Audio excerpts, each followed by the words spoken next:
कि ममता बनर्जी से लेकर संजय राउत तक कई नेताओं ने इस हादसे की हर एंगल से निष्पक्ष जांच की मांग की है, मगर फिलहाल महाराष्ट्र अपराध जांच विभाग यानी सीआईडी ने जांच शुरू कर दी है। आखिर क्यों हादसे पर सवाल उठ रहे हैं, इस पर संजय राउत का यह बयान जरा सुन लीजिए। इससे समझते हैं कि संजय राउत या तमाम वरिष्ठ नेता हादसे पर सवाल क्यों उठा रहे हैं। सुनिए जरा संजय राउत को।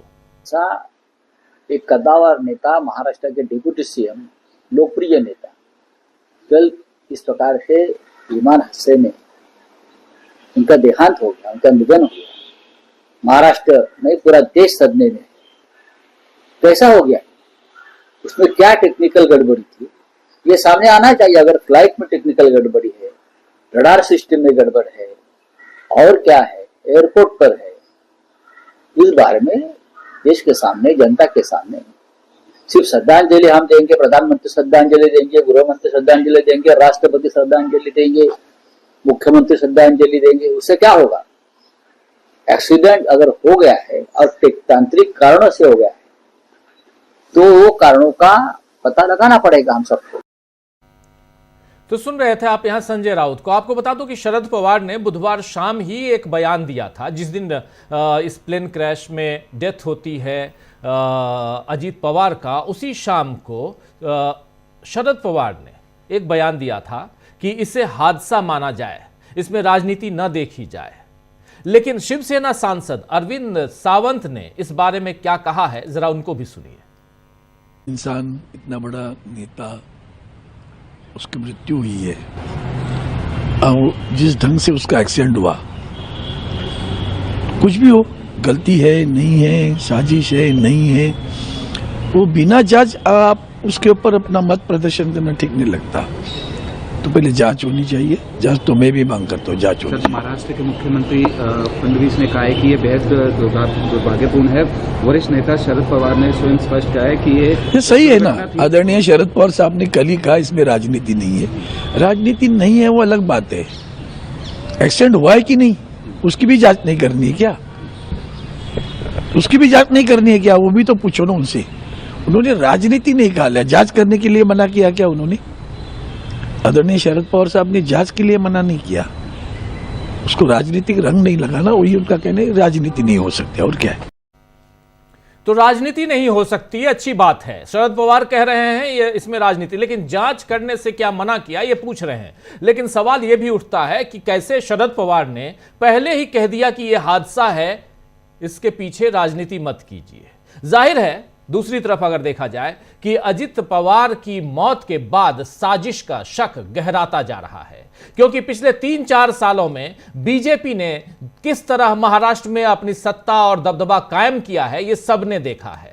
बीजेपी ने पहले शिवसेना को तोड़ा, फिर एनसीपी को तोड़ा, लोकसभा में बुरी तरह पिटने के बाद एकदम से विधानसभा चुनाव में बढ़त बना ली, और अब तो नगरीय निकायों पर भी उसी का कब्जा हो गया है। महाराष्ट्र के क्षेत्रीय दलों की जगह लोगों ने एकदम से बीजेपी को वोट देने का मन क्यों बना लिया, इस पर भी सवाल उठ रहे हैं। वहीं अजित पवार और एकनाथ शिंदे जैसे नेताओं को अपनी पार्टी बचाने की चिंता भी बढ़ी है। ऐसे में जब अजित पवार शरद पवार से बार बार बैठकें कर पार्टी को एकजुट करने का प्लान बना रहे थे, तो उनके साथ हादसा हो गया। जानकारी के मुताबिक आपके सामने कुछ बातें रखना चाहता हूं।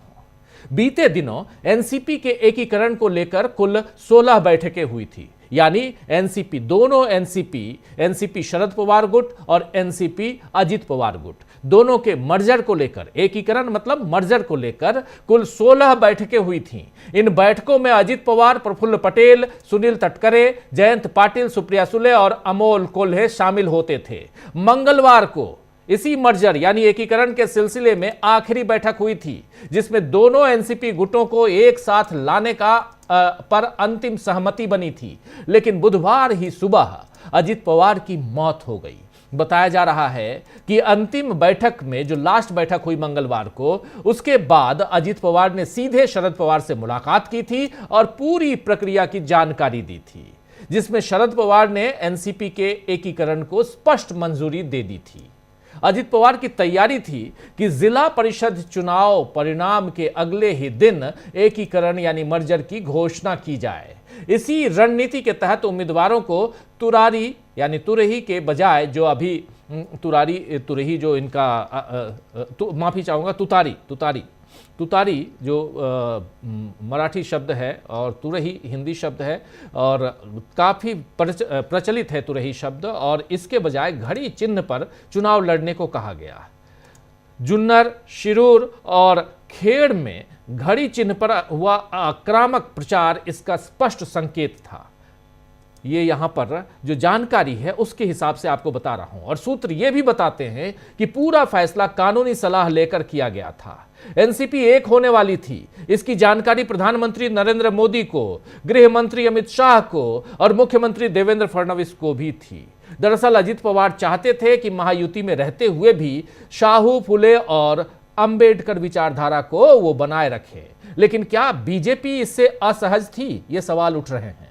शरद पवार गुट के नेता राजेश टोपे ने खुलासा किया था कि हाल ही में बारामती के गोविंद बाग में हुई एक मुलाकात के दौरान उन्होंने और अन्य वरिष्ठ नेताओं ने शरद पवार और अजित पवार से दोनों पार्टियों को फिर से एक करने का अनुरोध किया था।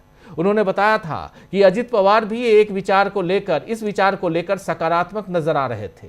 दोनों नेताओं की योजना थी कि स्थानीय चुनावों के बाद संयुक्त प्रेस कॉन्फ्रेंस कर पार्टी के मर्जर की घोषणा की जाए। एनसीपी के वरिष्ठ नेता अंकुश काकड़े ने कहा है कि अजित पवार अपने चाचा को दोनों गुटों का विलय कराकर जन्मदिन का तोहफा देना चाहते थे, लेकिन उस समय यह संभव नहीं हो सका जब अजित पवार अपने चाचा यानी शरद पवार के जन्मदिन पर यह तोहफा देना चाहते थे, लेकिन यह संभव तब नहीं हो सका। महाराष्ट्र के वरिष्ठ कांग्रेस नेता विजय वडेट्टीवार ने इस विषय पर जो कुछ कहा है वो आपके सामने है। कह रहे हैं कि यह सचमुच गंभीर विषय है कि जब दोनों गुटों के मिलने की बात चल रही थी, ठीक उसी समय अजित दादा के विमान का एक्सीडेंट हो गया। वडेट्टीवार के इस बयान ने राजनीतिक गलियारों में हलचल पैदा कर दी है। उन्होंने मांग की है कि इस पूरे मामले की हाई लेवल जांच होनी चाहिए। उनके अनुसार केवल गहन जांच ही स्पष्ट कर पाएगी कि ये एक तकनीकी खराबी थी या इसके पीछे कोई बड़ी राजनीतिक साजिश रची गई। साजिश के इन सवालों के बीच अब अजित पवार की खाली जगह को भरने के लिए भी एनसीपी के नेताओं में चर्चा हो रही है। अजित पवार के पास मुख्य रूप से वित्त विभाग, प्लानिंग डिपार्टमेंट और आबकारी जैसे महत्वपूर्ण विभाग थे, जबकि अतिरिक्त प्रभार के तौर पर खेल, युवा कल्याण और अल्पसंख्यक विकास विभाग ये भी अजित पवार के पास ही थे। फरवरी में राज्य का बजट पेश होना है, ये अभी 2 दिन बाद जो फरवरी का महीना आ रहा है। ऐसे में वित्त मंत्रालय का फिर से गठन होना बहुत जरूरी है। अब अजित पवार की जगह वित्त मंत्रालय एनसीपी के किस नेता को मिलेगा या इस पर बीजेपी अपना दावा ठोकेगी, ये सारे गुणा भाग भी चल रहे हैं। वहीं आज एनसीपी के कुछ नेता सीएम फडणवीस यानी देवेंद्र फडणवीस से मिलने पहुंचे थे, जिसके बाद छगन भुजबल ने कहा कि जल्द ही फैसला हो जाएगा और उप मुख्यमंत्री के शपथ का फैसला भी लिया जाएगा। आइए जरा सुन लीजिए छगन भुजबल क्या कह रहे हैं इस मसले पे, उनकी जुबानी। क्या बात हुआ? सीएम साहब से जो है हम लोग गए थे, प्रफुल्ल भाई तटकरे, मैं और मुंडे, कल भी हम मिले थे उनको रात को। तो टेंटेटिवली जो है कल हो सकता है क्या सब शपथ विधि से लेकर सारी चीजें। तो मुख्यमंत्री ने कहा कोई मुझे प्रॉब्लम नहीं है। अब ये जो है जैसे कि कोई शख्स अगर जल बसता है तो कई बार 3 दिन का जो है दुख मनाते हैं, कई बार 10 दिन, तब तक लोग बाहर नहीं आते या ऐसा मुझे पता नहीं है। और कुछ बात ऐसे कुछ चली है और खुद जो है तटकरे और प्रफुल्ल भाई उसमें ध्यान दे रहे हैं, मगर बहुत करके घंटे 2 घंटे में जो है निर्णय आ जाएगा।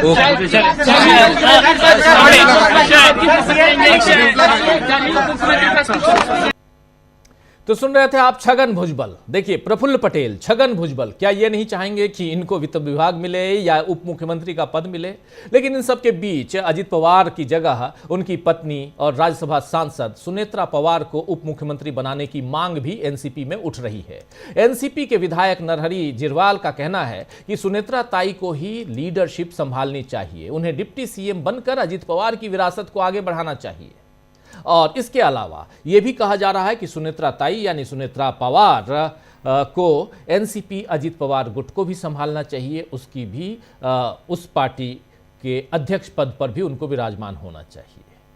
तो बहुत कुछ चल रहा है दोस्तों महाराष्ट्र की सियासत में। आज चर्चा करेंगे कि क्या आने वाले कुछ दिनों में महाराष्ट्र की राजनीति में बड़ा उलटफेर देखने को मिल सकता है। क्या शरद पवार के नेतृत्व में एनसीपी एक हो जाएगी, यानी दोनों गुटों का मर्जर होगा, लेकिन वो महायुति का हिस्सा बनेगी या नहीं बनेगी, अलग से रहेगी, इस पर भी सवाल है।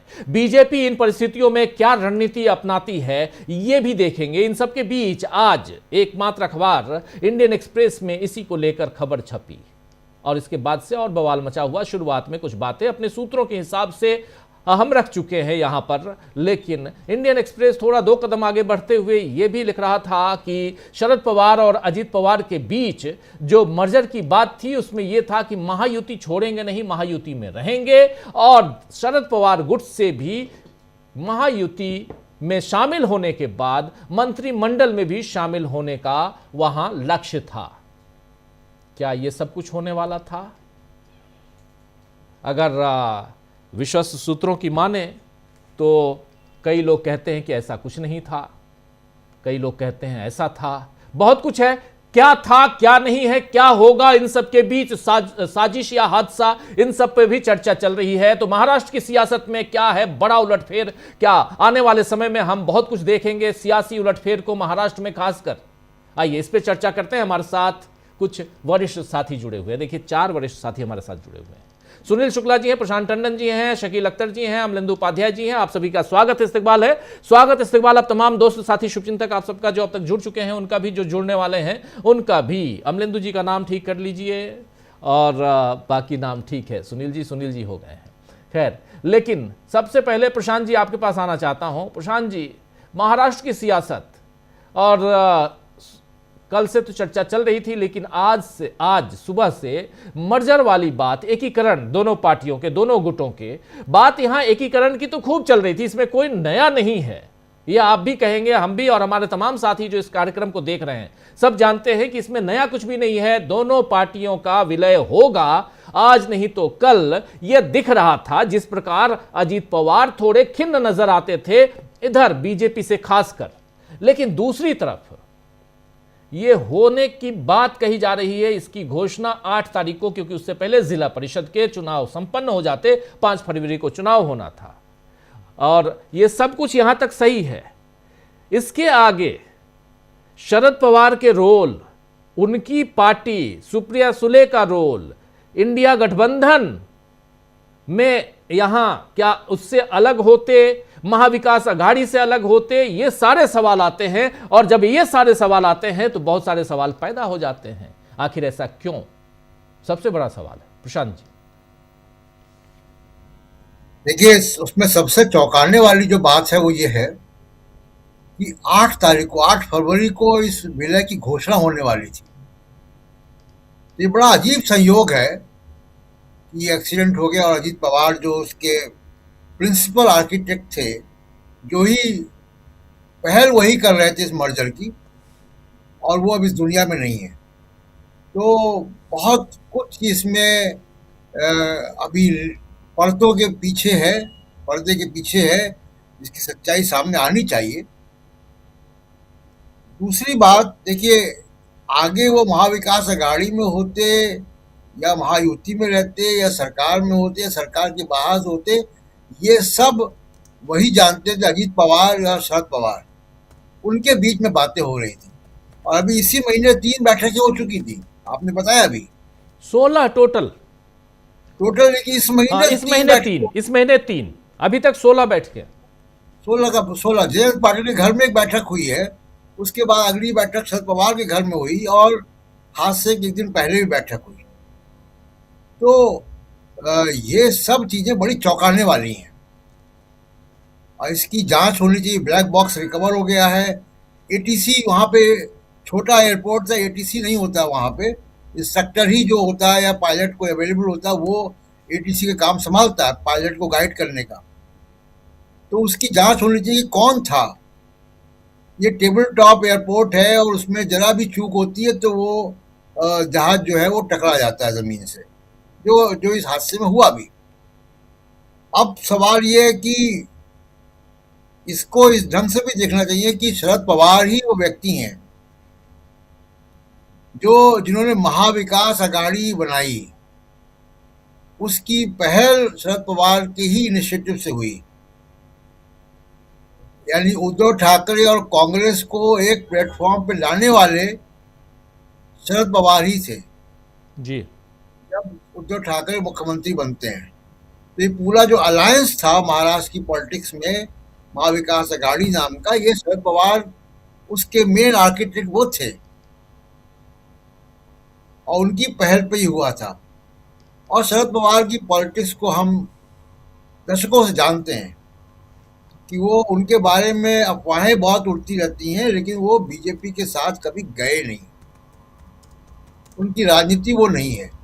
वो कांग्रेस से अलग भी हुए, अभी 2 दिन पहले भी शकील जी बता रहे थे सब, वो कांग्रेस से अलग भी हुए और सोनिया गांधी पे गंभीर आरोप लगा के अलग हुए। विदेशी मूल की बात कहकर अलग हुए वो शरद पवार, लेकिन उसके बाद भी वो उसी सोनिया गांधी की अध्यक्षता वाली कांग्रेस की सरकार में मंत्री भी बने। कांग्रेस के साथ अलायंस पार्टनर अभी तक है, वो महाविकास अघाड़ी में शामिल है। तो शरद पवार की राजनीति को देखकर नहीं लगता है अब तक कि वो बीजेपी के साथ जाने का फैसला करते। आगे पॉलिटिक्स में क्या होता है हम नहीं कह सकते, लेकिन ये बहुत ही लेकिन अभी तक के पॉलिटिक्स को देखें तो ऐसा, अगर ऐसा रहता तो फिर महाविकास अघाड़ी वहां नहीं बनता। ये भी आप जो शुरुआत में कह रहे हैं बहुत इंपॉर्टेंट बात कह रहे हैं कि अगर शरद पवार बीजेपी के साथ जाना इतना ही उसके लिए उत्सुक रहते तो अभी तक महाविकास अघाड़ी हम वहां नहीं देखते। और महाविकास अघाड़ी यानी शरद पवार का नहीं रहना मतलब शिवसेना का भी कांग्रेस के साथ नहीं आना, यह भी हम कह सकते हैं। शिवसेना को कांग्रेस के साथ लाने का मुख्य सूत्रधार शरद पवार हैं। बिल्कुल यही बात मैं कह रहा था। और वो इंडिया गठबंधन में भी हैं जी, तो केवल महाविकास अघाड़ी में नहीं, वो इंडिया गठबंधन में भी है। और शिवसेना राहुल गांधी के बारे में किस तरीके से बात करती है हम सब जानते हैं। उनकी पर्सनल केमिस्ट्री क्या है, इक्वेशंस क्या है। तो शरद पवार की राजनीति, उनके बारे में अखबारों में सूत्रों के हवाले से मीडिया में बहुत कुछ आता रहता है, लेकिन उनकी राजनीति को अगर आप देखेंगे तो वो कभी भी बीजेपी के साथ नहीं गए। बहुत चर्चाएं होती रही, जब मोदी सरकार बनी तो भी चर्चा होती रही, लेकिन वो कभी भी नहीं गए। वो हमेशा कांग्रेस के साथ रहे, विपक्ष में रहे या सरकार में रहे, लेकिन कांग्रेस के साथ रहे।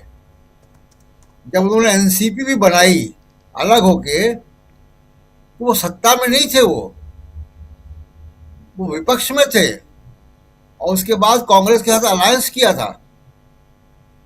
तो शरद पवार की राजनीति का एक दिशा है। राजनीति में आगे क्या होता है हम नहीं कह सकते, लेकिन अभी तक का जो उनका रिकॉर्ड है वो ये है। दूसरी बात, जो अंतिम बात मैं कह रहा हूं कि ये बहुत अजीब संयोग है। इतनी राउंड बात हो गई थी, सबको मालूम था, एक ही सिंबल पे चुनाव लड़े। अजीत पवार और बीजेपी में काफी तू मैं हुई इस सिविक इलेक्शंस में, नगर महापालिका के इलेक्शंस में, और उसके बाद ये हादसा हो जाता है। तो ये बड़ा अजीब संयोग है। जी, ये बहुत आखिरी सेंटेंस बहुत महत्वपूर्ण है कि इतनी सारी चीजें, 16 मीटिंग अजीत पवार चाहते हैं कि मैं अपने चाचा यानी शरद पवार को बर्थडे गिफ्ट दूं मर्जर करके। ये सारी चीजें होती हैं। इस महीने जो बीत रहा है, ये महीना जनवरी का, इस महीने 3 मीटिंग ऑलरेडी हो गई। मंगलवार को आखिरी मीटिंग होती है और बुधवार को सुबह सुबह एक्सीडेंट क्रैश हो जाता है, प्लेन क्रैश हो जाता है। आखिर ये हादसा है या साजिश? इस बारे में बहुत सारी बातें हो रही, लेकिन इन सब के बीच क्या कुछ चल रहा है उधर सियासी तौर पे, इसको और थोड़ा नजदीक से जानने के लिए एनसीपी शरद पवार गुट के नेता महाराष्ट्र के पूर्व गृह मंत्री अनिल देशमुख ने अभी क्या कुछ कहा है। दरअसल अनिल देशमुख अभी गए थे पिंकी माली के परिवार से मिलने। आपको बता दो पिंकी माली कौन है। पिंकी माली फ्लाइट अटेंडेंट थी, जो उसी फ्लाइट में थी, उनका भी निधन हो गया। 5 कुल लोग जो थे उसमें सवार 4 क्रू मेंबर्स थे, जिसमें एक पायलट, एक को पायलट, फ्लाइट अटेंडेंट तमाम। तो पिंकी माली के घर जब मिलने गए अनिल देशमुख, तो उन्होंने क्या कुछ कहा है इसी मामले पे, जरा सुन लीजिए।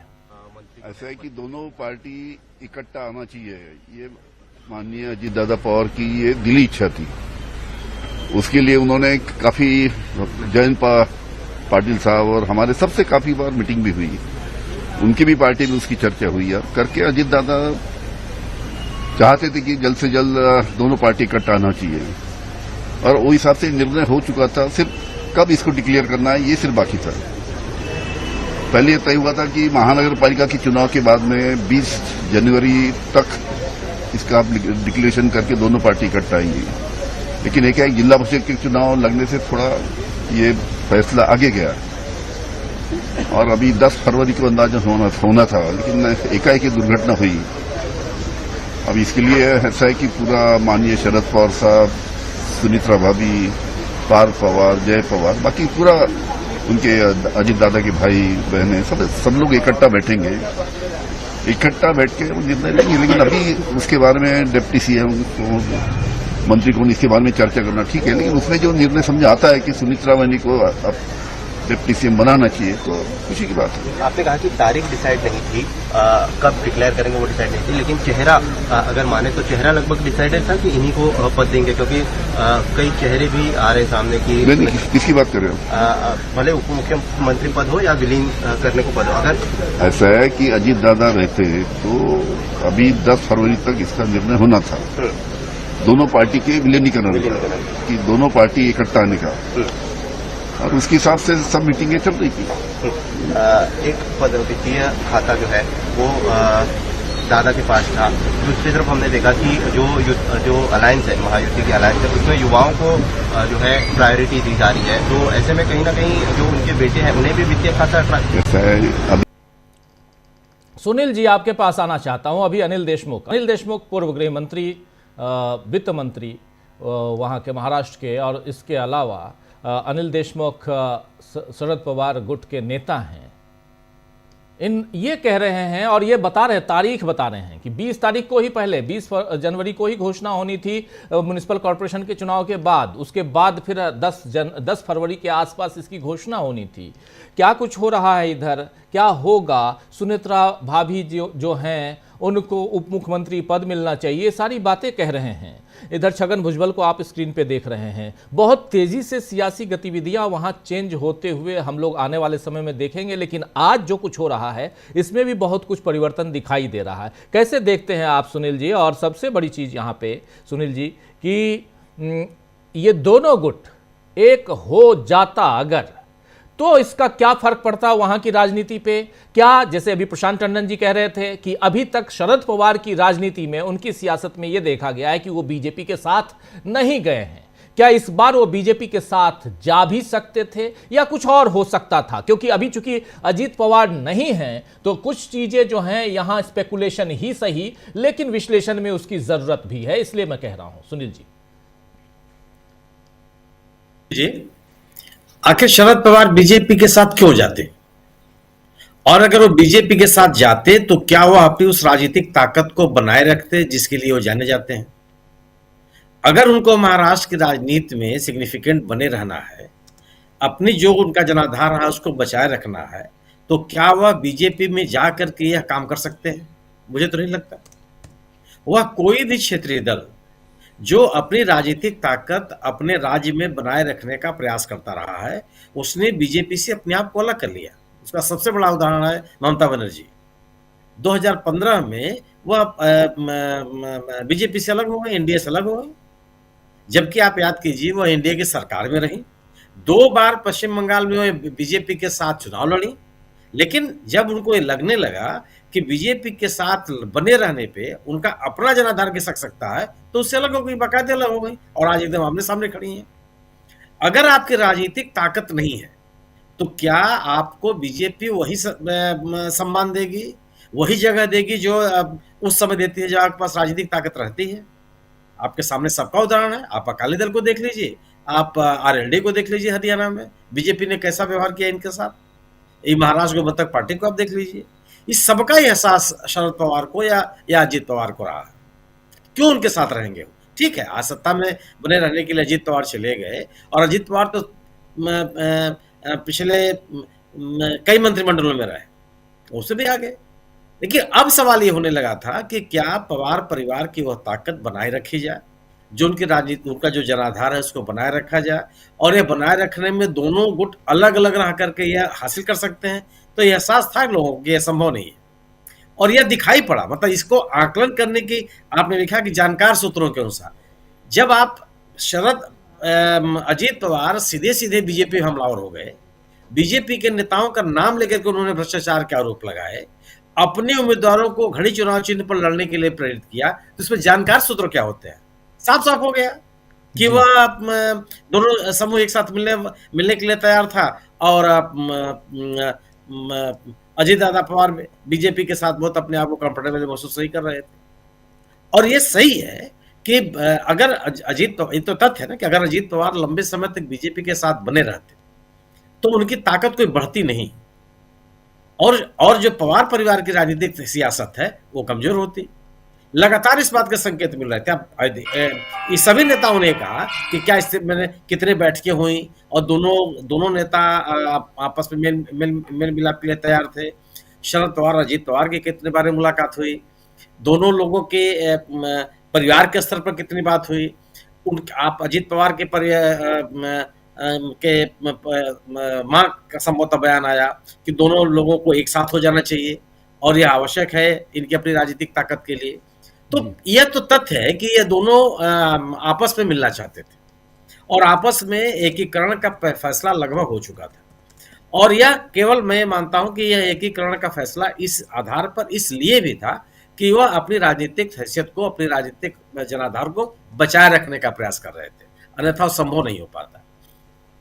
ऐसे में जो यह दुर्घटना घटी, इसको लेकर के लोगों के मन में संदेह है। यह बात जो अरविंद सावंत जी ने कहा, बहुत एकदम एक लाइन की बात है कि जांच कराने से किसको इनकार हो सकता है और जांच क्यों नहीं कराएंगे? साजिश थी या नहीं थी, ये तो जांच का विषय हो ही सकता है। और एक किसी राज्य के उप मुख्यमंत्री का निधन हुआ है इस दुर्घटना में, तो वह कौन से कारण जिम्मेदार हैं, इसकी जांच कराने की मांग से राजनीति कहां से शुरू हो जाती है? क्या इस तरह के जो अप्राकृतिक मौतें हैं या अचानक इस तरह की क्या दुर्घटनाओं की जांच नहीं होती? और दुर्घटनाओं की जांच की मांग करना सियासत करना है और किसी कोई आरोप तो लगाया नहीं। तो ये बिल्कुल सही बात है और इसी कारण से, इसी पृष्ठभूमि में इस पर सवाल पैदा हो रहा है कि आखिर इसमें साजिश थी या नहीं थी। निश्चित रूप से अगर अजित पवार और शरद पवार दोनों एनसीपी एक साथ मिलती तो महाराष्ट्र की राजनीति में उसका असर पड़ेगा। भारतीय जनता पार्टी जो पूरी तरह से महाराष्ट्र पे एक अकेले अपनी सत्ता कायम करना चाहती है, उसका लक्ष्य है। उसने इसीलिए तोड़ा शिवसेना, अन्यथा शिवसेना के साथ रहने से कोई उसको असुविधा नहीं थी। उसने इसीलिए तोड़ा एनसीपी को, या एनसीपी के तोड़ने से उसके पास एक राजनीतिक ताकत आएगी और उनके नेताओं को अब जो अपने साथ जोड़ करके वो सत्ता में बने रहने का जो उसका अभियान है वो सफल होती रहेगी।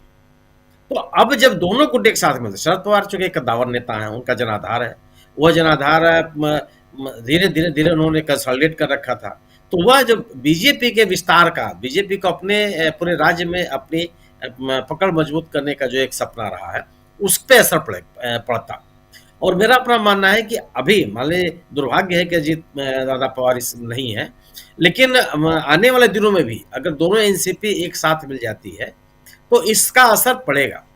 और जो अजित दादा पवार की, मैं कह सकता हूं कि जो उनकी तेजी थी, जो उनकी राजनीति करने का तरीका था, जो अपने कार्यकर्ताओं से और लोगों से उनका पब्लिक कनेक्ट था, वह उनके अपने एनसीपी ग्रुप में मैं किसी के पास नहीं देखता।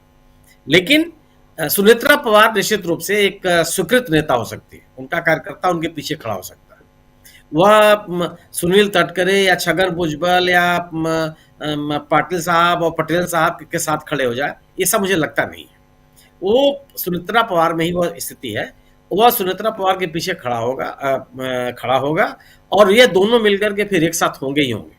सुनेत्रा पवार के पास अपनी पार्टी के लोगों को अपने साथ जुड़े रखने की ताकत तो है, लेकिन वह कितना लंबा अपनी पार्टी को ले जा पाएंगी, ये बड़ा सवाल है।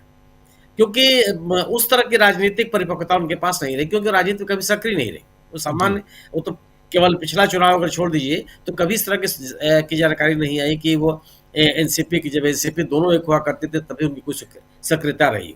पिछला 2024 का लोकसभा चुनाव के अलावा कभी उस तरह का पब्लिक अपीयरेंस उनका नहीं दिखाई पड़ता था, जो किसी ऐसे राजनेता के लिए आवश्यक है जो अपनी पार्टी को बहुत दूर तक लेके जा सके।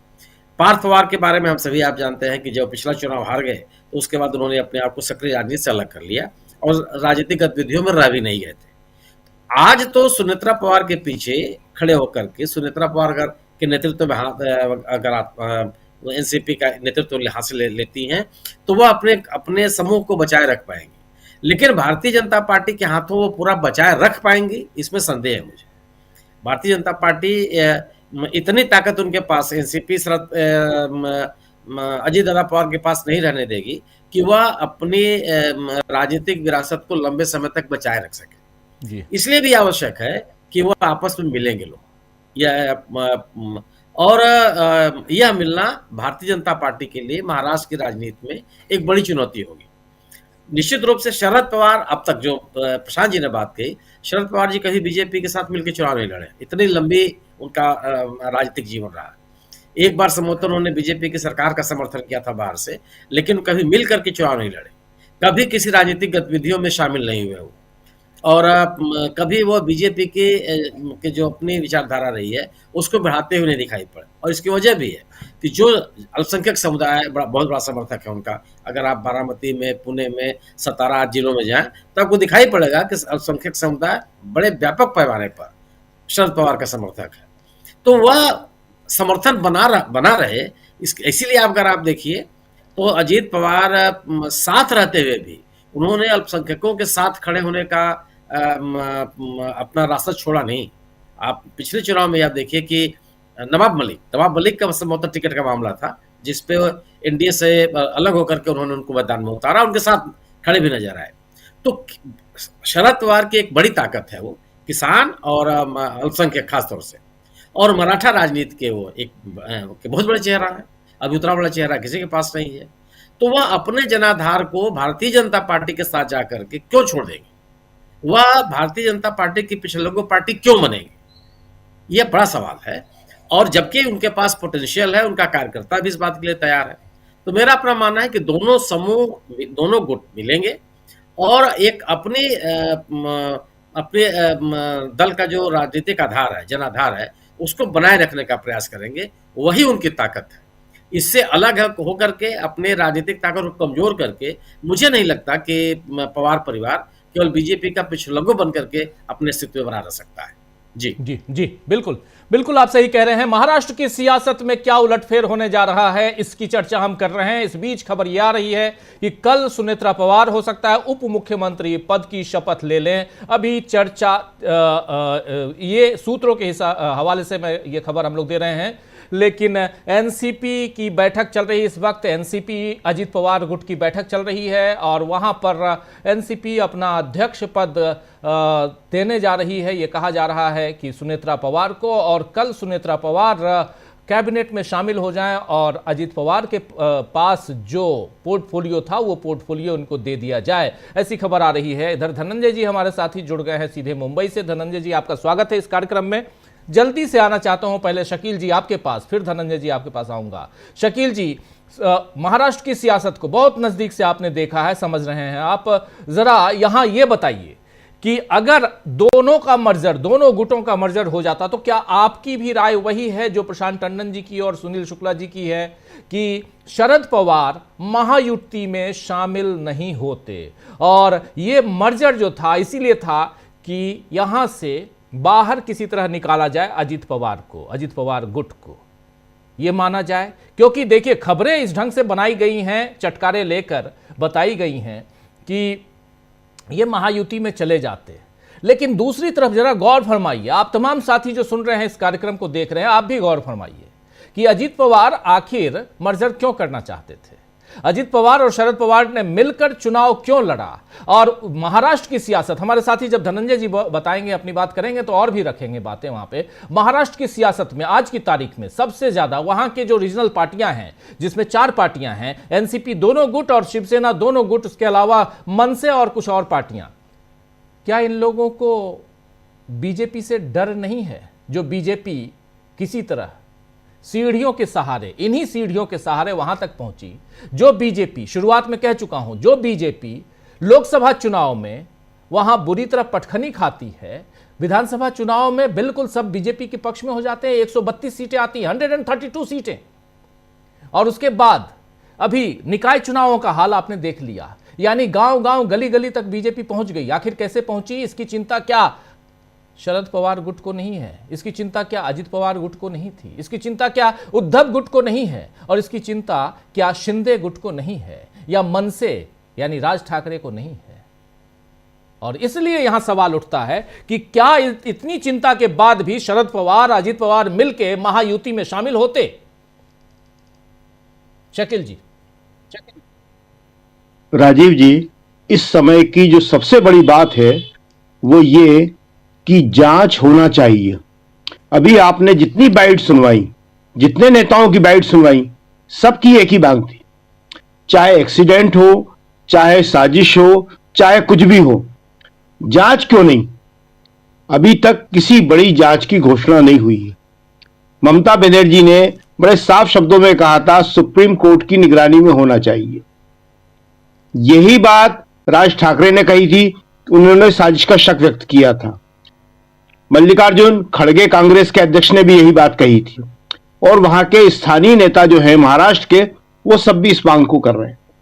सिर्फ एक देवेंद्र फडणवीस जो महाराष्ट्र के मुख्यमंत्री हैं और एक शरद पवार, वो दोनों इस बात को बार बार कह रहे हैं। शरद पवार ने एक बार कहा कि इसको एक्सीडेंट मानकर चलिए, प्रिज्यूम कर रहे हैं, पूर्वानुमान। ऐसे मामलों में पूर्वानुमान नहीं होता है। एक दूसरी बात कि देखिए, ऐसा बहुत कम होता है कि किसी के जाने के बाद उसकी स्थिति मालूम पड़े।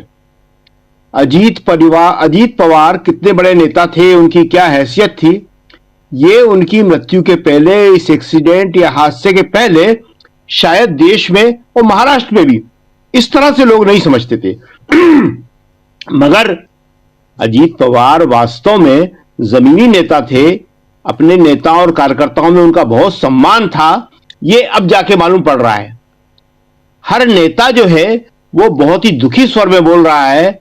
और तीसरी बात जो सबसे इंपॉर्टेंट है कि हर आदमी ये कह रहा है कि एकीकरण होने वाला था, एकीकरण में किसी को कोई शंका नहीं थी।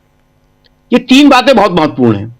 और जब एकीकरण ये होने वाला था और अजीत पवार बीजेपी के खिलाफ बोलने लगे थे, तो इसका क्या मतलब है? इसका मतलब ये है कि इसका मतलब ये, आप बता रहे थे कि जो बाकी जितनी भी स्थानीय पार्टियां हैं, क्या उन्हें बीजेपी से डर नहीं लगता?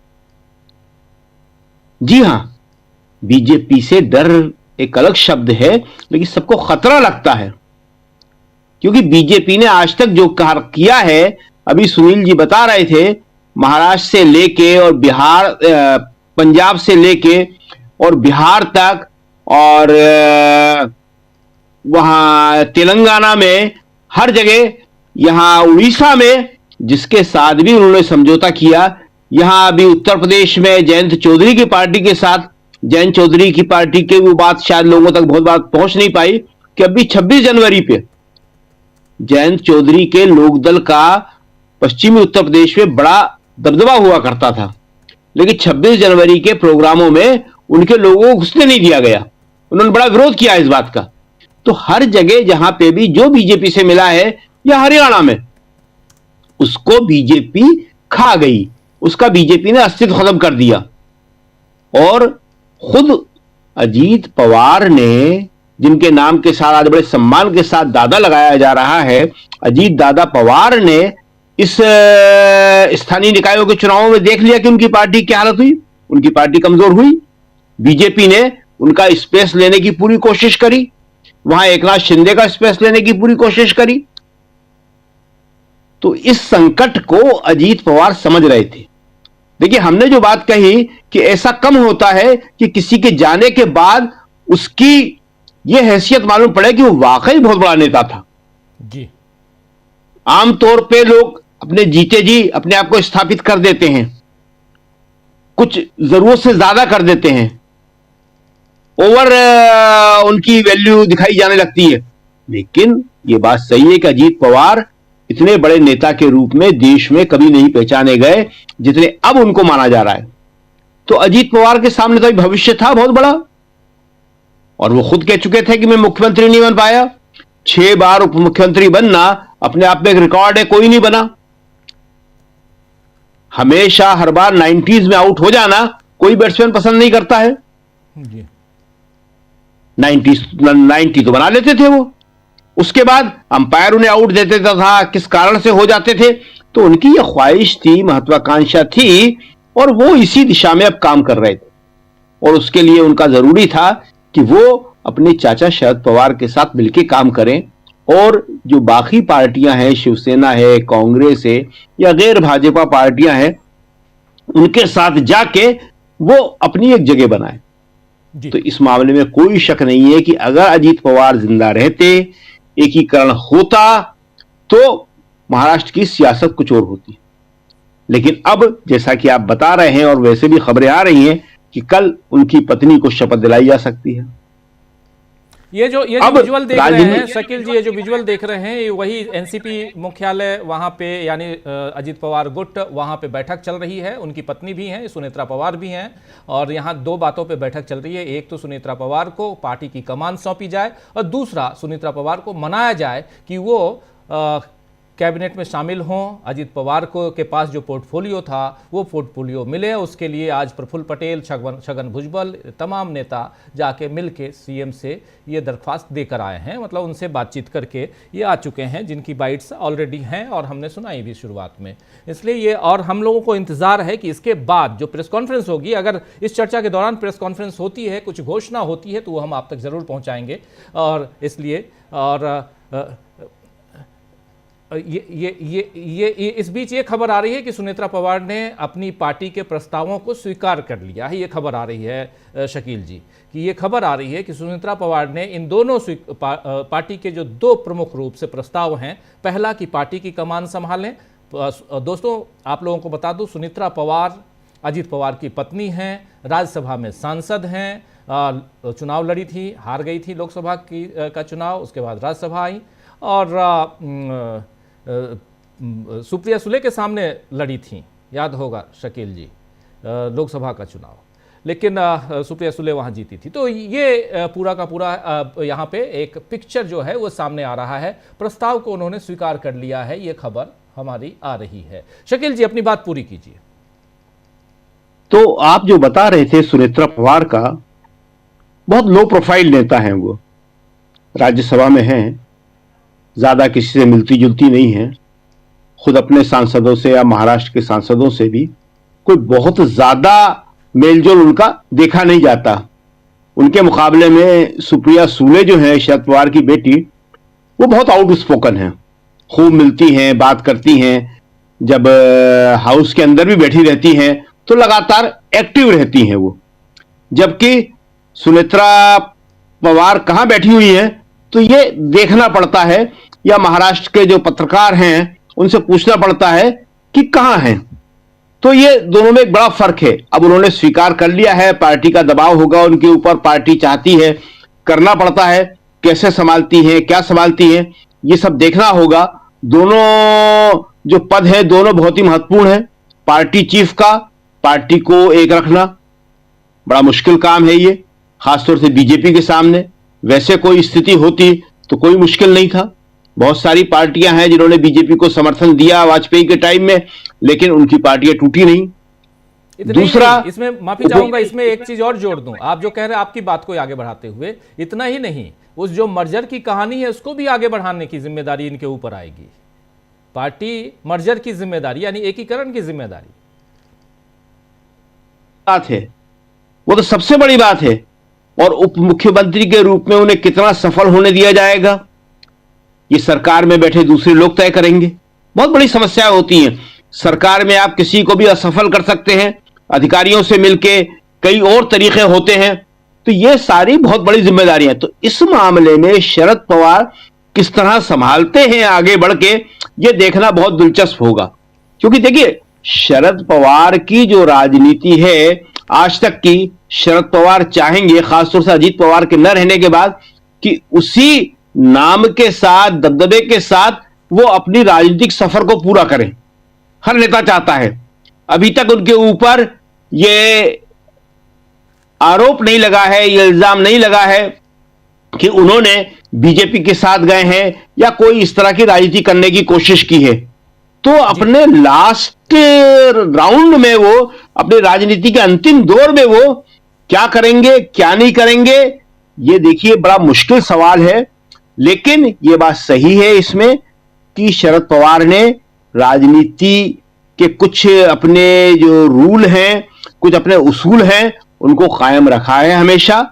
जिन तीन लोगों के साथ वो गए थे, तारिक अनवर और पीए संगमा, उनको उन्होंने बराबर सम्मान दिया। वो दोनों उनके कद के नेता कभी नहीं थे, लेकिन शरद पवार जब भी बैठते थे, जब भी मिलते थे, मिलवाते थे, वो इसी तरह व्यवहार करते थे कि ये दोनों भी मेरे साथ के नेता हैं जी। और आपको याद होगा कि अखबार भी तीनों के नाम एक ही लाइन में लिखते थे। क्यों? क्योंकि शरद पवार हमेशा ऐसा चाहते थे। तो शरद पवार के अंदर ये बड़प्पन है कि वो अपने साथ के लोगों को हमेशा सम्मान देते हैं और साथ लेके चलते हैं। लेकिन अब जब सरकार में शामिल होने वाली हैं अजीत पवार की पत्नी सुनेत्रा पवार और चीफ बनने वाली हैं, तो ये देखा दिलचस्प होगा कि शरद पवार का अब कितना रोल बचता है, शरद पवार क्या करते हैं और शरद पवार किस तरह, या तो इंतजार करेंगे थोड़ा सा कि क्या होता है क्या नहीं होता, लेकिन सब कुछ जो भी हो रहा है महाराष्ट्र में बड़ा दिलचस्प होने जा रहा है। जी राजीव जी। जी बिल्कुल बिल्कुल। महाराष्ट्र के बाद महाराष्ट्र की सियासत में बहुत ही दिलचस्प कहानी जुड़ने जा रही है और क्या कुछ होने जा रहा है जरा समझते हैं। यहाँ धनंजय जी हमारे साथ जुड़े हुए हैं। हम लेंदु जी फिर आता हूँ आपके पास, माफी चाहूंगा, थोड़ा सा इंतजार कीजिए। और धनंजय जी, जरा ग्राउंड पे क्या चल रहा है आपसे बेहतर और कौन बताएगा। और दूसरी चीज, सुनेत्रा महाजन अगर बनती हैं, माफी चाहूंगा सुनेत्रा पवार अगर वो उप मुख्यमंत्री बनती हैं तो वो पहली महिला उप मुख्यमंत्री होंगी महाराष्ट्र की। धनंजय जी जरा आपसे समझूं कि क्या चल रहा है और शरद पवार और अजीत पवार के बीच मर्जर की जो बात चल रही थी, क्या अब उसको आगे बढ़ते हुए देखेंगे आप देखने की कोशिश करेंगे क्या चल रहा है। और दूसरी सबसे बड़ी बात यहाँ पे कि शरद पवार की सियासत को महाराष्ट्र के लोग किस ढंग से आज की तारीख में देख रहे हैं जब ये खबर है कि दोनों एकजुट होने वाले थे। देखिए, खबर तो होगी ही, चूंकि खबर यही है, लेकिन शरद पवार जी की राजनीति में भी अब वो धार नहीं है। और जो विधानसभा चुनाव हुए उसमें भी शरद पवार जी का परफॉर्मेंस बढ़िया नहीं रहा, अजीत पवार जी का बढ़िया परफॉर्मेंस था। और अजीत पवार जी के बारे में ये कहा जा रहा था कि भविष्य के शरद पवार यही, और ढेर सारे विधायक भी इसीलिए अजीत पवार के साथ आए थे कि अब जो है, जो उनकी बेटी है शरद पवार की सुप्रिया सुले, उनमें वो धार नहीं है जो पार्टी संभाल सके, ये चर्चा थी। और अजीत पवार ही है। बैकग्राउंड में कुछ आवाज आ रही है थोड़ी। नहीं, कोई आवाज तो नहीं है, ऐसी कोई आवाज तो नहीं है जी। चलिए, मुझे कुछ सुनाई नहीं पड़ रहा जी। खैर, तो ये जो है शरद पवार जी का तो बहुत प्रभाव अब नहीं है उस तरीके से, समझिए। अजीत पवार जी में संभावना थी और था कि शरद पवार की विरासत जो है अजीत पवार ही संभालेंगे, और और संभाल ही रहे थे एक तरह से। लेकिन अब अजित पवार के असामयिक निधन से, जो आप अभी चर्चा कर रहे थे कि सुनेत्रा पवार पार्टी की कमान संभालेगी, Sunetra Pawar deputy chief minister बनेगी, सब संभव है। लेकिन आप रीजनल पार्टियों का चरित्र जानते हैं कि रीजनल पार्टियां जो है जिस व्यक्ति ने शुरू की उसका सबसे बड़ा प्रभाव होता है। शरद पवार जी ने शुरू की एनसीपी, लेकिन शरद पवार जी के सामने ही एनसीपी जो है खिसक गई। अब उसमें बहुत बात लोग कहते हैं कि शरद पवार बहुत चतुर खिलाड़ी हैं, अपने भतीजे को उधर भेज दिया। उस समय भी याद कीजिए 2019 में जब अचानक शपथ ली थी देवेंद्र फडणवीस के साथ, तब भी कहा गया था कि ये शरद पवार का खेल। बाद में ये खुल करके आया अभी कि शरद पवार जी ने उनकी प्रतिष्ठा का ख्याल नहीं किया, उन्होंने जो कहा था वही अजित पवार ने किया और अजित पवार की प्रतिष्ठा से खेल गए वगैरह वगैरह। लेकिन अजित पवार जो है अब शरद पवार की पार्टी जो एनसीपी पार्टी थी उसके सही मायने में उत्तराधिकारी बन गए थे। और ये चाहे वो म्युनिसिपल कॉर्पोरेशन के चुनाव हो, हालांकि म्युनिसिपल कॉर्पोरेशन के चुनाव में अजित पवार की पार्टी के भी बड़े बुरे हाल हैं। अब विधानसभा चुनाव में भी बहुत अच्छी स्थिति नहीं थी, लेकिन शरद पवार से बेहतर स्थिति में अजित पवार थे। फिर ये भी है कि शरद पवार जो है वो जिस तरह की राजनीति करते रहे उसमें कभी उन्होंने बीजेपी का साथ या संघ का साथ उन्होंने नहीं दिया था। लेकिन अजित पवार जी बीजेपी के साथ गए, हालांकि उनके साथ भी ये जुड़ता है कि संघ के सामने वो कभी नहीं गए और उनका एक अपना दबदबा था और दबदबे। धनंजय जी, शायद पंखे की आवाज आ रही है आपके उधर से, गड़गड़ाहट कुछ और है क्योंकि गड़बड़ा भी नहीं रहा। जी प्लीज, क्योंकि बहुत इंपॉर्टेंट बातें आपसे सुननी है और थोड़ी सी वो डिस्टरबेंस है उसमें, इसलिए मैं कह रहा हूँ बंद कर दिया। चलिए थोड़ी देर आप गर्मी झेल लीजिए, हालांकि उतनी गर्मी अभी ठीक है, अभी भी आ रही है, अभी भी आ रही है कहीं कुछ मेरे यहाँ से नहीं। अरे जी हाँ, फिर से ज्वाइन करूं? नहीं चलिए आप बोलिए, अब बंद। तो मैं कह रहा था कि देखिए अजित पवार जी जो है वो रहते तो पार्टी का भविष्य था कि अजित पवार जो है पार्टी को आगे ले जाएंगे, कम से कम अजित पवार शायद कुछ करे। लेकिन जिस तरीके से वो लड़ने वाला जो एजेंडा होता है ना, जो लड़ाई करते थे शरद पवार जिस तौर पे जाने गए, शरद पवार ने लड़ाई लड़ी और किस तरीके से मुख्यमंत्री बने थे, बाद में पार्टी बनाई, सब आप सब जानते हैं, मैं उसको दोहराऊंगा नहीं। लेकिन अजित पवार का भी चेहरा लड़ाई लड़ने वाले नेता का नहीं रहा। अजित पवार जी जो है डिप्टी चीफ मिनिस्टर रहे, 6 बार सबसे ज्यादा समय डिप्टी चीफ मिनिस्टर रहे, उसमें शरद पवार जी का सानिध्य था और शरद पवार जी का असर था। उसमें अजित पवार जी का असर था ये कहना जो है उतना सही नहीं हो। अब बात है कि पार्टी के भीतर जो है और दूसरा कौन नेता है जो कुछ कर सकता है, तो वैसा तो कोई नेता नजर नहीं आता मुझे। चाहे अब छगन भुजबल हो या कोई और हो, नेता तो सब जो है बड़े नेता माने जाते हैं। सुनील तटकरे भी हो या प्रफुल्ल पटेल हो या और भी यहाँ लोकल नेता है। लेकिन रीजनल पार्टियां चलती है परिवार से, और परिवार में जो है अब उस कद का कोई नेता है नहीं। शरद पवार के जीते जी एनसीपी का हाल बुरा हो गया। तो मुझे लग रहा है कि उनके विधायक भी अब ये रास्ता ढूंढ रहे हैं कि रास्ता कहाँ है। इसलिए कई लोग संदेह जता रहे हैं कि क्या पता आगे आने वाले समय में बीजेपी निगल जाए, संभव है। लेकिन ये भी है कि महाराष्ट्र में पूरी राजनीति, चाहे शिवसेना की राजनीति थी या ये एनसीपी की राजनीति थी, दोनों राजनीति जो है वो सिमटती नजर आ रही है। और बड़े अगर कैनवास में देखें तो कांग्रेस और बीजेपी की ही राजनीति दिखाई पड़ती है। कांग्रेस किस तरह से इन चीजों को लेती है, लेकिन अजित पवार की जो पार्टी है एनसीपी या शरद पवार जी की पार्टी है एनसीपी, दोनों एक आ जाए तो मुझे लगता है थोड़ा बेहतर पोजीशन में होंगे। लेकिन फिर भी मुझे लगता है बहुत पानी गुजर चुका है, अब राजनीति बहुत आगे बढ़ चुकी है। और सुनेत्रा पवार के संभालते सुनील जी सही कह रहे थे कि नहीं है, राजनीति में उस तरह से नहीं थी। पहली बार चुनाव लड़ी, हार गई लोकसभा का बारामती से, फिर जो है वो राज्यसभा मेंबर बन के राज्यसभा के तौर पे हैं। उनके बेटे भी उस तरह से सक्रिय नहीं है।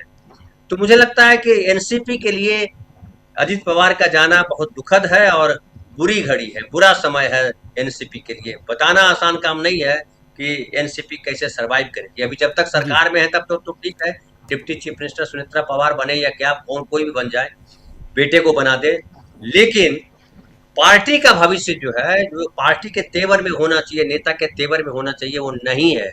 ये सबसे बड़ी बात जिस पर की जानी चाहिए।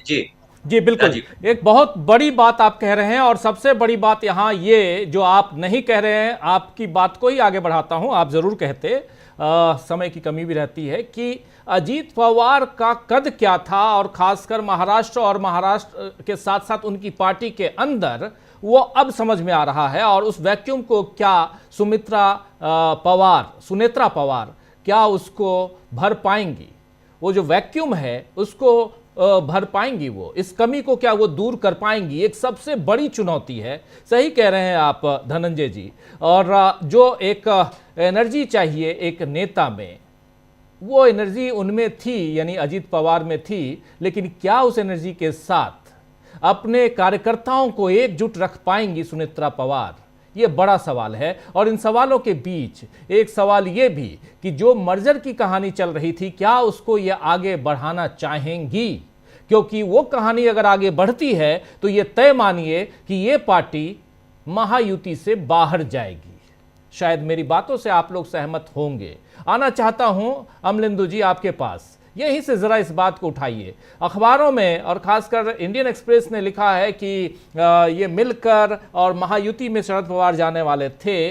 जैसा हमारे तमाम साथी, आप भी शायद सहमत होंगे, और तमाम 4 साथी इस विषय पे अपनी बात रख चुके हैं।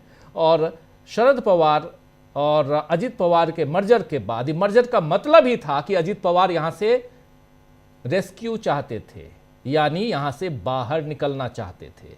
जब वो बाहर निकलना चाहते थे तो फिर शरद पवार अंदर नहीं आते, ये तय है। और ऐसी स्थिति में क्या आज की तारीख में जब अजीत पवार बाहर निकलना चाहते थे तो अंदर सुनेत्रा पवार का आना, इसके क्या मायने हैं, ये समझना जरूरी है। अमलेंदु जी आप बताइए। राजीव जी, एक शेर है कि उम्र तो सारी कटी इश्क के बुता में मोमिन, आखिरी वक्त में क्या खाक मुसलमान होंगे। तो पूरी जिंदगी भर शरद पवार ने सियासत की, एंटी बीजेपी, तो अब जब राजनीति का भी ढलान है उनकी और उम्र का भी ढलान है, तो आखिरी वक्त में क्या खाक मुसलमान होंगे। तो आखिरी वक्त में क्या वो संघ परिवार के दरवाजे पर जाकर नतमस्तक होंगे? क्या वो उम्र के आखिरी पड़ाव में जो है नमस्ते सदा वसले करेंगे? राजीव जी, 10 जून 2025 धनंजय जी इसको तारीख को तस्दीक करेंगे, एनसीपी शरद पवार का जो स्थापना दिवस था, उस पर शरद पवार का एक बहुत जबरदस्त भाषण हुआ था।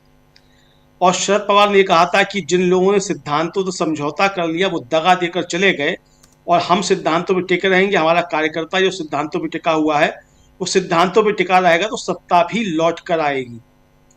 ये शब्द थे शरद पवार के, राजीव जी। तो शरद पवार, और अगर एनसीपी का मर्जर हो रहा था, तो ये मर्जर फिर महायुति में रहने के लिए नहीं हो रहा था, ये मर्जर फिर महायुति से अलग होने के लिए हो रहा था।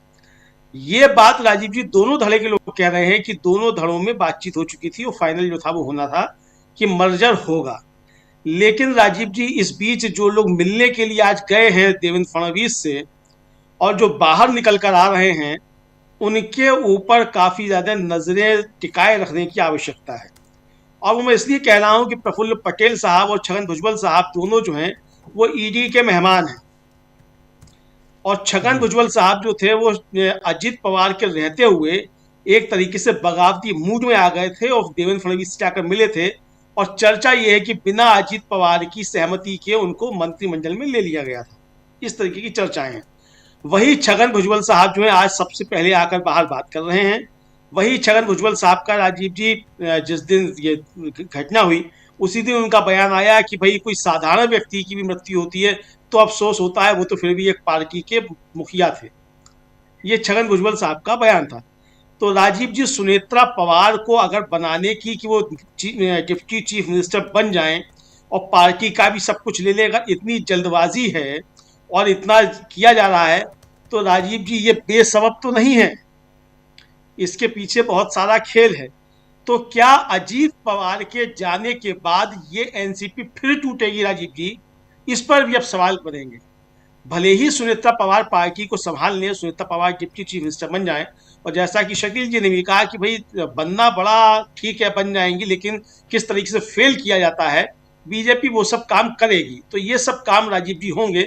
सुनेत्रा पवार राजनीतिक व्यक्ति नहीं है। सुप्रिया सुले जो है वो राजनीति में है, और एक तरह से कहा जाए कि शरद पवार की लीगेसी को आगे बढ़ा रही हैं। उनका अजीत पवार की तरीके से जनता में उस तरीके का असर नहीं हो सकता है जैसा अजीत पवार का था, लेकिन शरद पवार की लीगेसी उसको बढ़ा रही है। तो यहाँ राजीव जी जो सुनेत्रा पवार को अब इस तरीके से लाने की जो कोशिश है कि वो जल्दी से डिप्टी चीफ मिनिस्टर बन जाएं, और देवेंद्र फडणवीस जी का ये कह देना कि उन्हें कोई दिक्कत नहीं है, वो तुरंत बनाने को तैयार हैं, तो ऐसे ही बनाने को तैयार नहीं है राजीव जी। मुफ्ती मोहम्मद सईद बीजेपी के समर्थन से मुख्यमंत्री थे। उनकी जब मृत्यु हुई तो मुख्यमंत्री बनने के लिए महबूबा मुफ्ती को कई महीने इंतजार करना पड़ा था, और देवेंद्र फडणवीस जो है वो तीसरे दिन ही तैयार हो जाते हैं कि हाँ सुनेत्रा पवार को हम बना देंगे डिप्टी चीफ मिनिस्टर। तो राजीव जी ऐसे तो नहीं है। तो इसलिए आगे बहुत सी चीजें अभी होनी है, ये देखना होगा। इधर शरद पवार जो है राजीव जी, देखिए कल उनका अंतिम संस्कार हुआ अजीत पवार का। हाँ, अजीत पवार का, और आज उनकी अस्थियां भी चुन ली गई। और अस्थियां चुनने के बाद अभी थोड़ी देर पहले शरद पवार जो है वो अपने सार्वजनिक कार्यक्रमों में निकल पड़े। वो एक जगह है, वहाँ कोई नदी है, उसमें गंदा पानी आ रहा था, लोग पी रहे थे, और उसकी शिकायतें आई, तो उस गांव में शरद पवार पहुंच गए। तो शरद पवार ने ये संकेत दे दिया राजीव जी कि शरद पवार ना टूटे हैं ना झुके हैं।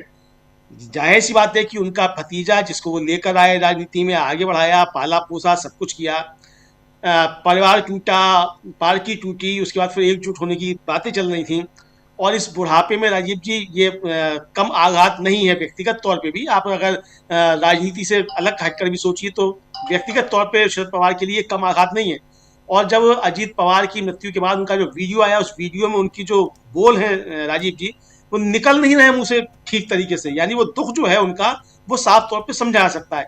लेकिन इसके बीच ये सब चीजें चल रही हैं, इसमें शरद पवार का बाहर निकल कर चल देना ये बताता है कि ये अब बड़ी चीज है। मुझे लगता है कि जो लोग सुनेत्रा पवार को अभी बहुत जल्दी डिप्टी चीफ मिनिस्टर बनाने पर तुले हुए हैं, यही लोग चाहेंगे कि दोनों एनसीपी का मर्जर नहीं हो।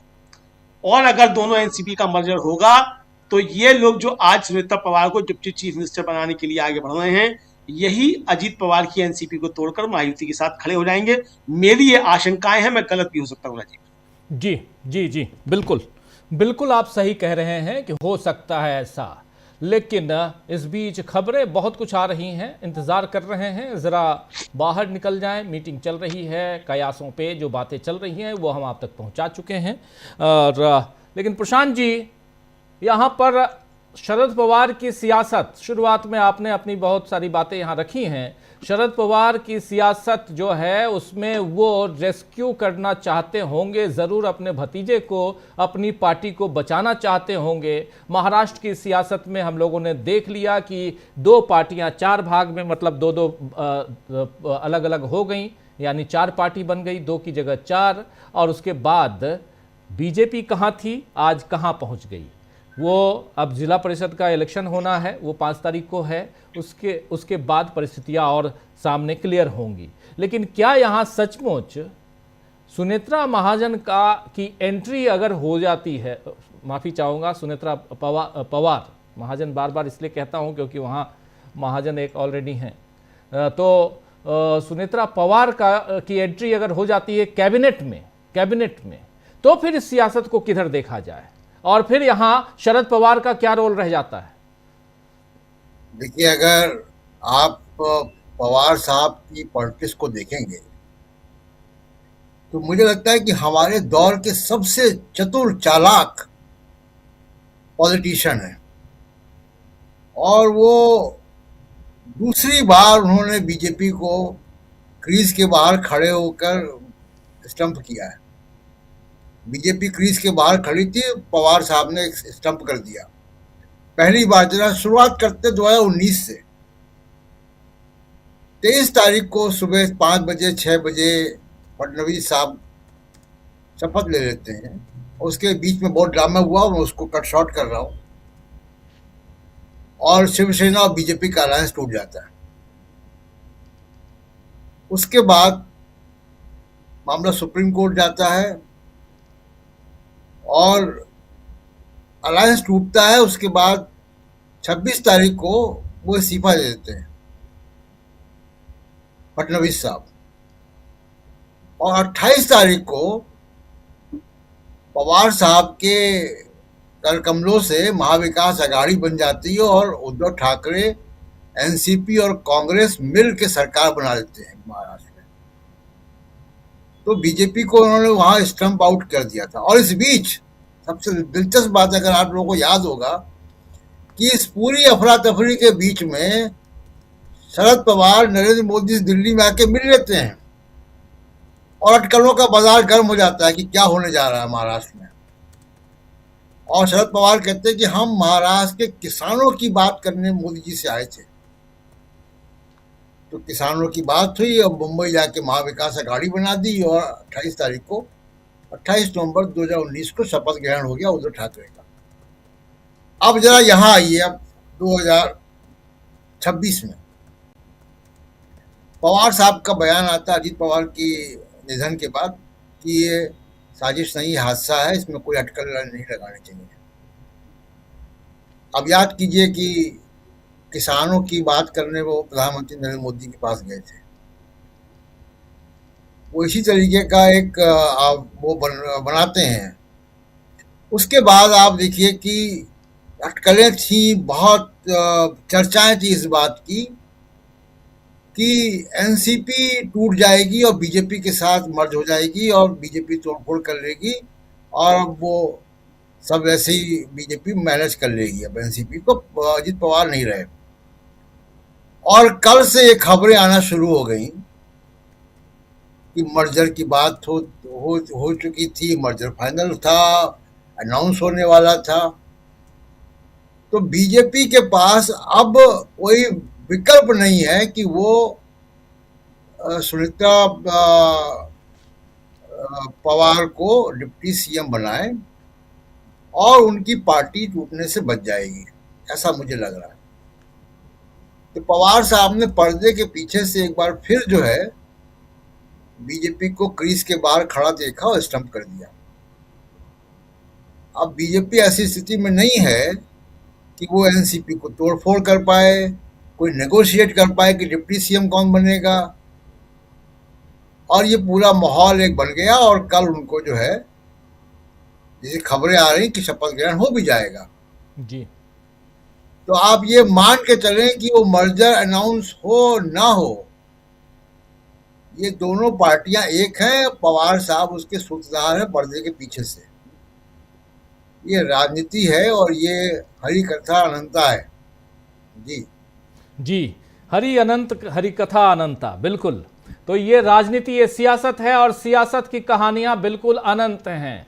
और यहाँ क्या यहीं से एक दूसरी सियासत की महाराष्ट्र में शुरुआत होने जा रही है, जब एंट्री होगी सुनेत्रा पवार की महाराष्ट्र की सियासत में। पहली डिप्टी सीएम अगर वो बनती हैं, जैसी खबर आ रही है, पहली डिप्टी महिला सीएम, पहली महिला डिप्टी सीएम अगर बनती हैं, तो फिर जैसा प्रशांत टंडन जी कह रहे हैं कि बाहर, यानी आप फील्ड के बाहर या क्रीज के बाहर खड़े होकर आप पूरे गेम को प्लान करते हैं और उसी हिसाब से अगर वो गेम चलता है तो इसका मतलब है कि कितना कद्दावर सामने वाला, कितना कंट्रोल वाला वो इंसान है।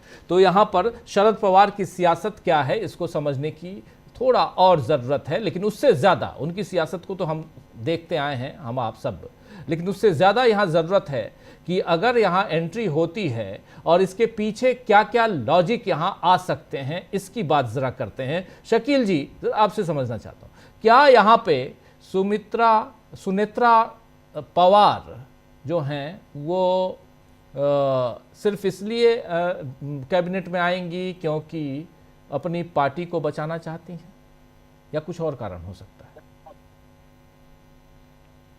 विरासत है, एक राजनीतिक दबाव होगा उनके ऊपर बहुत, पार्टी के लोगों का, परिवार के लोगों का। कोई और ऐसा चेहरा उनके पास नहीं होगा जिसको लाके पार्टी को बचाया जा सके, पार्टी को एक रखा जा सके। तो जाहिर है कि जब ऐसी चीजें होती है तो बेटा या पत्नी का ही नाम सबसे पहले आता है। बेटा अनिच्छुक बताया जा रहा है, तो पत्नी को यह जिम्मेदारी संभालना पड़ेगी। लेकिन जैसा कि हम लोग चर्चा कर रहे हैं कि वो सफल होंगी नहीं होंगी, बहुत लो प्रोफाइल है, हमने खुद ही बताया, हमने देखा